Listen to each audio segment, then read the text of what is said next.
I want to talk to you today about object relations theory, seventh week of our session. And there's obviously another video there that breaks it down. But I want to talk about it from the eyes of Freud to begin with and then move on from there. Object relations theory focuses on something called a drive-based model. That's a Freudian thing. I'm sorry, back up. It's from shifts the focus from Freud's drive-based model to relationship-centered understanding of human development.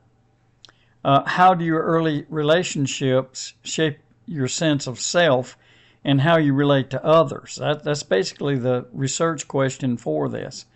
And let's take a quick look. I'm not going to keep you very long today in this lecture if I can help it.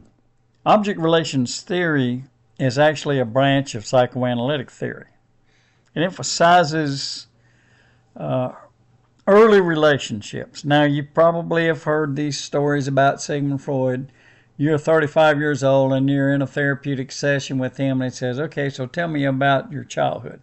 Well, here we go. That's kind of what he's saying here. Focused on relationships with primary caregivers.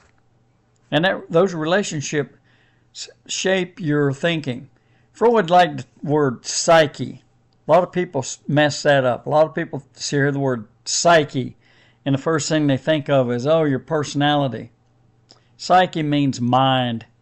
That's all it means. It's a fancy sounding word for mind. And within this within this label, although he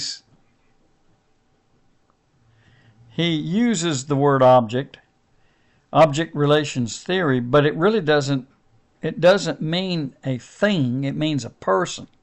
So the object of whatever it is that whoever it is rather, that you're associated with. And it's always somebody that's significant, like a parent. Caregivers can be parents, they can be grandparents, they can be Uncle Joe, whoever the significant person is in your life who is taking care of you primarily.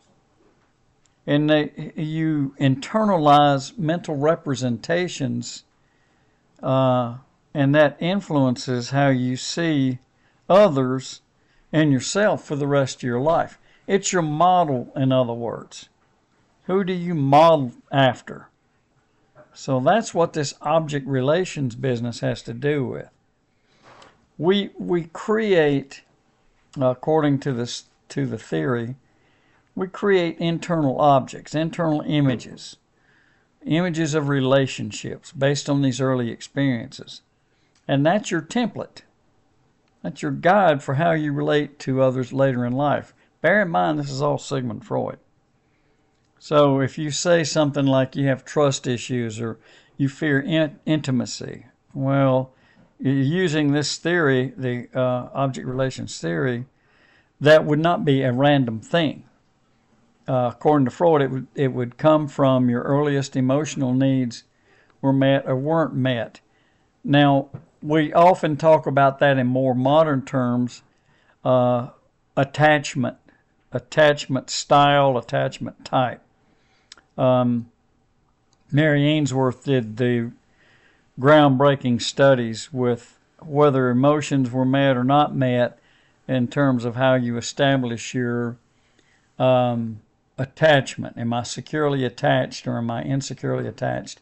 And then Erickson took it a step further and included it in his 8-stage theory about how you develop into an adult, including the formation of identity. So this stuff carried forward.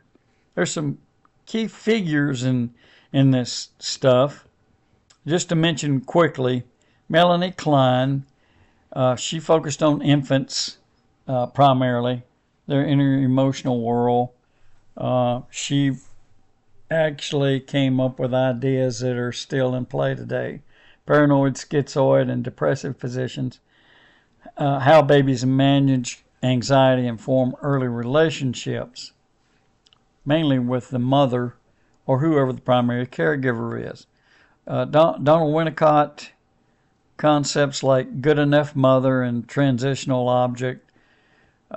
Healthy development doesn't necessarily require perfect parenting, thank goodness, but good enough care that a child establishes a stable sense of themselves. Margaret Mailer, separation individuation process, gradually separating from caregivers on the part of the infant, and you develop an individual identity. You may have problems later if you have problems with this, dependence later in life, boundaries, etc. So, quick look at others that jumped on that train. Core concepts, few core ideas that support this theory. Internal objects, mental images that we carry of others, like our parents, how they made you feel. Those are called internal objects. Those affect relationships because, again, remember, you're using that as a template. Splitting, sorry about that. That's a defense mechanism that comes about early in development. A child may, quote, split their perception of a caregiver into all good or all bad because they can't get a handle on their conflicting emotions. And splitting can continue into adulthood. People producing personality disorders, borderline personality, for example.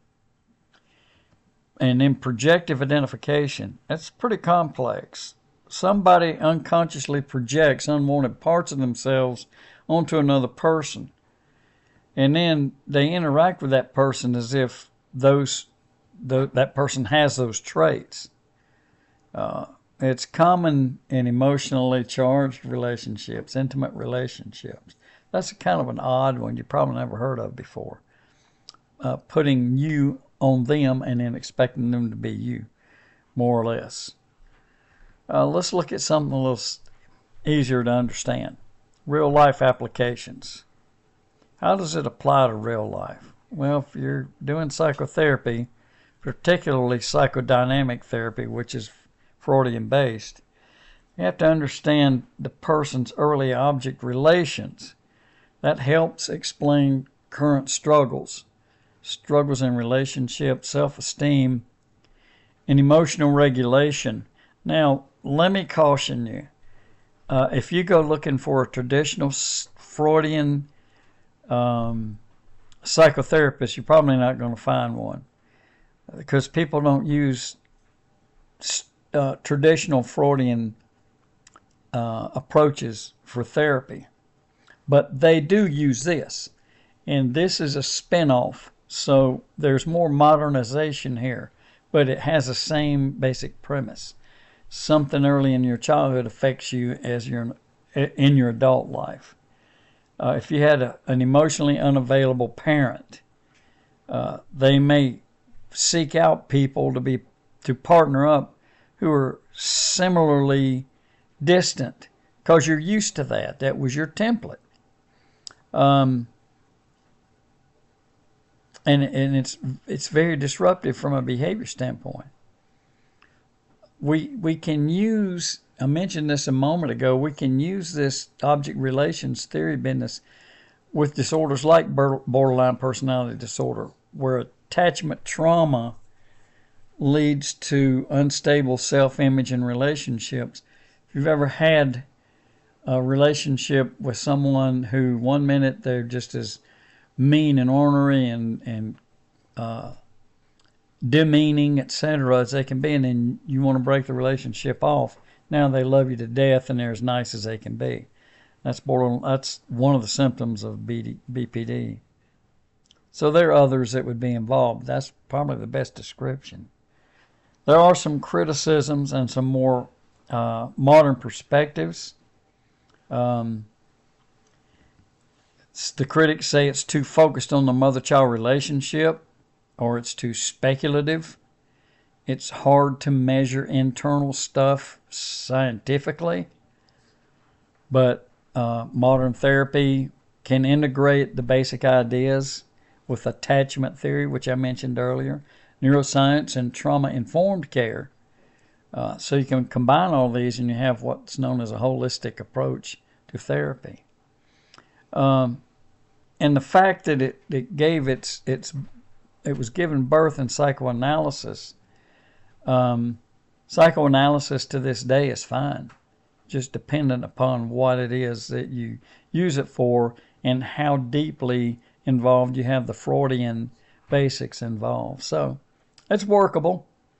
It's not as popular as CBT, for example, cognitive behavioral therapy, by any means, but it's just another therapy that helps in that progression. So there you have it.